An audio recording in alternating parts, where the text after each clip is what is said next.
Welcome to video prime. ఇచ్చిన హామీలు ఏమీ అమలు చేయకపోయినా ప్రచార ఆర్భాటంతో ముందుకు దూసుకెళ్ళేటువంటి కూటమి ప్రభుత్వం, ముఖ్యంగా టీడీపీ ఇప్పుడు ప్రచార మాధ్యమాల్లో చేస్తున్నటువంటి ప్రచారం, ఓదరగొడుతున్నటువంటి ప్రచారంతో పాటు ఇంటింటికి వెళ్ళి తాము అప్పుడే ఏదో చాలా చేసేసామని చెప్పుకునే ప్రయత్నం చేయడంలో భాగంగా చేపట్టినటువంటి తొలి అడుగు కార్యక్రమం ప్రారంభమైంది.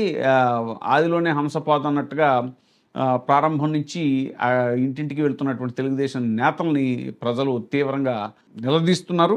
హామీల అమలు, అవకతవకలపై అడుగడుగున మహిళలు టీడీపీ నేతలను నిలదీస్తున్నారు. రాష్ట్ర మంత్రి డోలా బాల వీరాంజనేయ స్వామి, ఒంగోలు ఎంపీ మాగుంట శ్రీనివాసరెడ్డి, రాష్ట్ర మ్యారిటైమ్ బోర్డు చైర్మన్ దామచర్ల సత్యకు చేదు అనుభవం ఎదురైంది. ప్రకాశం జిల్లా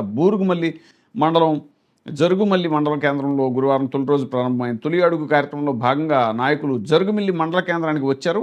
అక్కడ ఒక అతను నిలదీస్తూ వాళ్ళని, అయ్యా నాకు 3 పిల్లలు, ఒక పాపకు మాత్రమే తల్లికి వందనం నగదు పడింది, మిగతా వారికి పడలేదు అని ఒక మహిళ అడిగింది.